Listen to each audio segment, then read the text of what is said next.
Now we will learn about laws of refraction. So first law is the incident ray, refracted ray and the normal to the surface separating the two media all lie in the same plane. कि तीनों ही lines जो हैं वो same plane में लाई करेंगी. The ratio of sine of the incident angle to the sine of refracted angle is constant for a pair of two media. कि अगर आप एंगल ऑफ इंसिडेंस का साइन लीजिए एंड एंगल ऑफ रिफ्रैक्शन का sine लें, ये हमारे trigonometric functions होते हैं. Sine i by sine r, इसकी जो रेशो है वो ऑलवेज इक्वल टू कांस्टेंट आएगी. और ये जो कांस्टेंट होता है ना, इस कांस्टेंट को हम क्या कहेंगे? This constant is known as refractive index of the medium. This constant is known as refractive index of the medium. कि यहाँ पर इस मीडियम का रिफ्रैक्टिव इंडेक्स अभी हम लर्न करेंगे कि रिफ्रैक्टिव इंडेक्स होता क्या है. कि जिस मीडियम में लाइट जो है वो मूव ऑन कर रही है, उस मीडियम का refractive index with respect to the another medium. So this ratio sine i by sine r which is equal to constant, इसको हम रिप्रेजेंट कर देते हैं एन से, क्योंकि इस कांस्टेंट रिफ्रैक्टिव इंडेक्स को मैं डिनोट कर रही हूँ एन से. समटाइम्स इन सम बुक्स इसको हम ये सिंबल भी यूज़ करते हैं, म्यू. इस सिंबल को कहते हैं म्यू. तो these symbols stands for refractive index. और इस लॉ को, this is also known as Snell's law, इसको हम स्नेल्स लॉ भी कहते हैं, because it was stated by professor Wilbrod Snell. उन्होंने ये स्टेट किया था कि sine i by sine r is equal to the refractive index of the medium. Now let's discuss the refractive index. What do you mean by refractive index?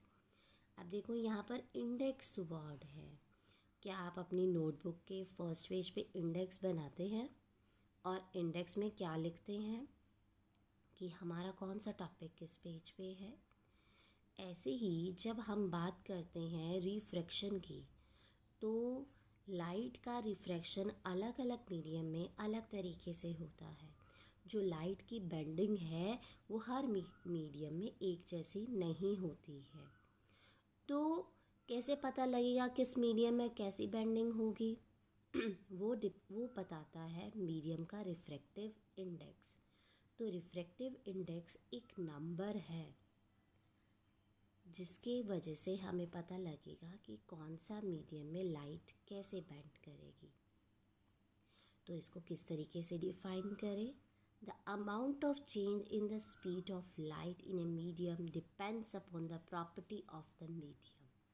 That means refractive index जो है वो एक तरीके से medium की property है, जिसकी वजह से हमें ये पता लगेगा कि लाइट की स्पीड में कितना चेंज आएगा जब वो दूसरे मीडियम में मूव ऑन करेगी. और इस प्रॉपर्टी का नाम अभी हमने बताया, that is refractive index.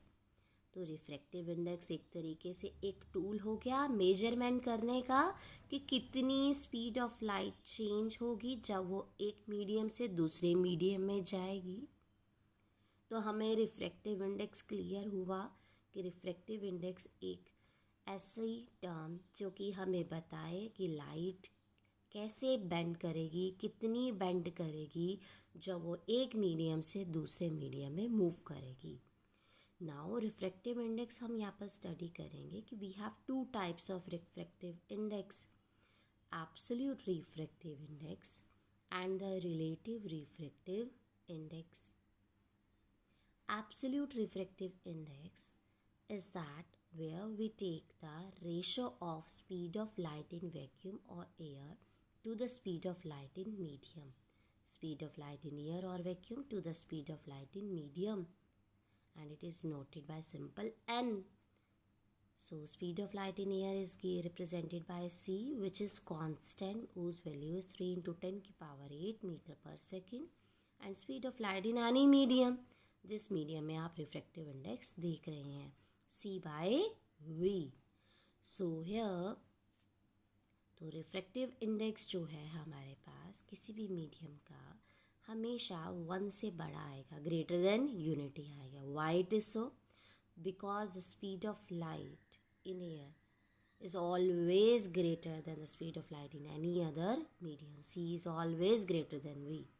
So it is always greater than unity. And also refractive index एक प्योर नंबर है, एक नंबर आएगा क्योंकि ऊपर भी स्पीड क्वांटिटी है और नीचे भी स्पीड क्वांटिटी है. सेम क्वांटिटीज़ हैं, उनके यूनिट्स आपस में कैंसिल हो गए तो हमें एक नंबर मिलेगा. So it has no unit. Very important question. What is the unit of refractive index? Refractive index have no unit. उसके कोई भी यूनिट नहीं होते हैं. Next is a relative refractive index. Relative का मतलब क्या होता है? जब हम किसी का एक पर्सन का दूसरे पर्सन के साथ रिलेशन बताए तो हम कहते हैं कि वो रिलेटिव्स हैं. ऐसे ही यहाँ पर जब हम एक मीडियम के रिफ्रैक्टिव इंडेक्स को दूसरे मीडियम के रिफ्रैक्टिव इंडेक्स के साथ रिलेट करें तो हम कहते हैं रिलेटिव रिफ्रैक्टिव इंडेक्स. तो लेट अस कंसीडर कि हमने यहाँ पर 2 मीडियम्स लिए, मीडियम 1 एंड मीडियम 2. इसका रिफ्रैक्टिव इंडेक्स हमने कहा कि इसका रिफ्रैक्टिव इंडेक्स n1 है और इसका रिफ्रैक्टिव इंडेक्स हमने कहा n2 है. और यहाँ पर लाइट की जो स्पीड है वो v1 है और दूसरे मीडियम में जाने के बाद लाइट की स्पीड v2 है. और मुझे ये डिफाइन करना है कि what is the relative refractive index of second with respect to first. Second medium का refractive index with respect to first, कि यहाँ पर रिफ्रैक्शन कैसी हो रही है with respect to first medium में. तो हम उसको कैसे निकालेंगे? We will find out कि what is the speed of light in medium 1 to the speed of light in medium 2. कि फर्स्ट मीडियम में लाइट की स्पीड क्या थी और अब सेकंड मीडियम में लाइट की स्पीड क्या है. सो n21 is equal to v1 by v2. Now multiply and divide right hand side of the equation 1. अब आप इस इक्वेशन को मल्टीप्लाई और डिवाइड कर दो विद c. तो आप एक c जो है वो v2 के ऊपर लिखो और एक c जो है वो v1 के डिनोमिनेटर में लिखो. तो आपके पास इसको हम इस तरीके से हमने लिखा हुआ है c by v2 और you can say c by v1. So this formula we have already done. This is a refractive index of medium 2 and this is a refractive index of medium 1. So इसको denote करेंगे n1 से और इसको denote करेंगे n2 से. So finally we will get n21 is equal to n2 by n1 or n21 is equal to the refractive index of 2 with respect to A, that means air, and 1A, that means refractive index of medium 1 with respect to air.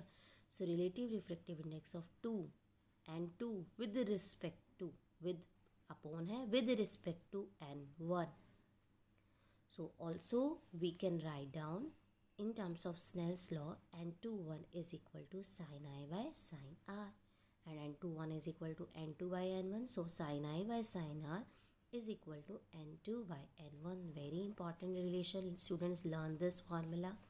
Cross multiply it. You will get n1 multiply sin I equal to n2 multiply sin r.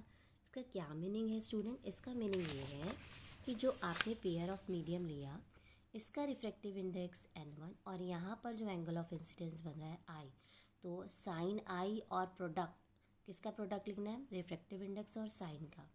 वो हमेशा constant आएगा क्योंकि अगर हम इस medium का refractive index और इस मीडियम में जो बनने वाला एंगल ऑफ रिफ्रैक्शन है उसका साइन लेके इनका प्रोडक्ट ले तो क्या आ रहे हैं? ये आपस में सेम आ रहे हैं, इक्वल आ रहे हैं. So the product of the refractive index and the sine of the angle in that medium, it is constant. वो constant आएगा. So this is about the refraction of light and the refractive indexes.